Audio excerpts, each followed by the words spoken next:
Yo, what's good, boys? Today, we're gonna go over best methods to getting the team affinity cards and who's the best cards to pick and what you should go for. So, I mean, if you look at my team over the weekend, we've got a good amount of them. We got Blackman, Sanchez, David Wright, Mullins, Stanton, Turner, and yeah. So, heading over to them, if you look at them, you can also tell I got a good amount of it done. But for example, click on the AL East. The best things to do. Moments are easy. Get those out of the way. These don't really worry about. They just come and go. Whatever, you'll get them by playing. So multiplayer, same way. Single player, this is where you get into some of the important stuff. The hits, the 30 hits, this gets you 10,000. This is easy, so when you're playing and you see like, oh, like I'm 10 hits away, hop in a game against the Rockies, goes the away team, bat through 8 players, so you make sure it counts, and you get this, and it's repeatable, so it'll just go over and over again. Also, if you're playing a mini season, you can take the division players and throw them all in a team, play the mini season, get the tickets that way, and be doing these stats, kind of like a double whammy, get you a lot of points. So the home runs, that's kind of slow, but the strikeouts is a lot slower than the hits, but those come along too, so keep an eye out for that. And then also once you get the bosses, 20 total bases, it may seem like kind of a force, but it's repeatable, it's easy. If you're like doing some other challenge, throw these guys in the lineup and you just gradually do that, and that's for 15,000. That's super easy. Also, the legend one, not repeatable, but quick, easy, 12,500 points. Just throw it on legend, get on base 6 times, easy. And then what you also want to keep in mind is the showdown.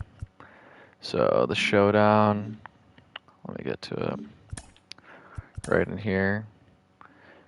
It's super easy and you can just keep redoing it, and that gives you about 11,000 per turn. It should take you around like, I don't know, say like 15, 20 minutes to complete one. And that's super easy. And if you're just playing the mini season, doing that, like generating stats, and you finish up the other stats, you can get through it really easily and just grind through it. But kind of moving forward now, the best players that you can pick from it. Starting with the AL East, I'd definitely say Mullins is the best player to get. I mean, my first game online with him, you can see it on my YouTube. I went 3 for 3 with 3 perfects with him. Just an easy swing, good all-around card. Euclid, pretty mid. Honestly, the rest of this is pretty mid. Like, Sean Green's good, but it only has 72 clutch. Gary's not bad because he's a catcher. He's got a good swing, but the clutch is terrible, so I'd focus on Mullins for this division. And then the NL East, I think is it's probably like the best or the second best to do.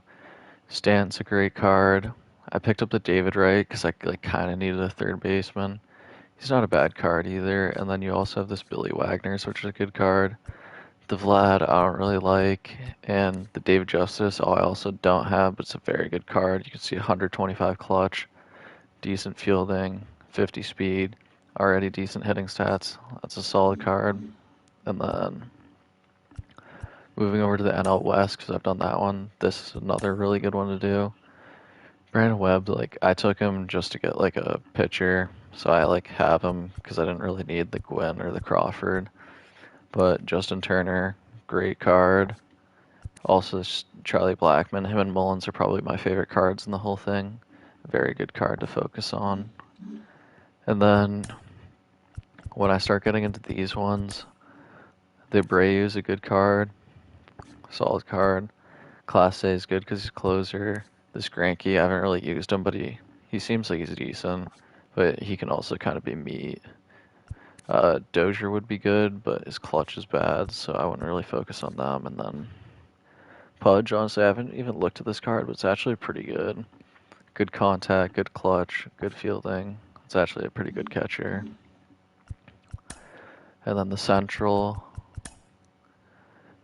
Sosa's like pretty mid because his contact's low, so I wouldn't really focus on him.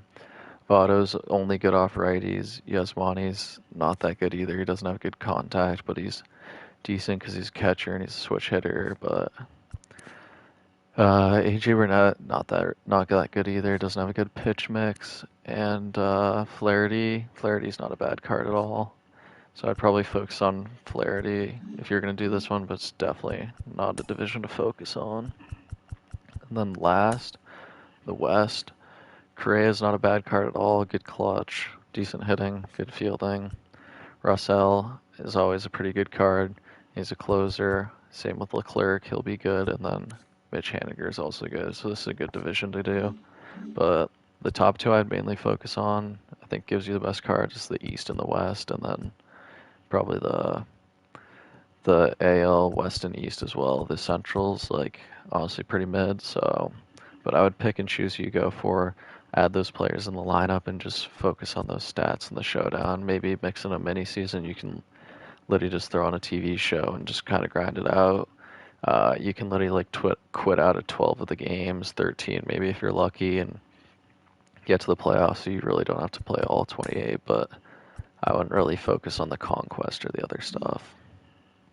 But yeah, that's pretty much it. So hopefully next up will be my first game of ranked. But we'll see. Peace.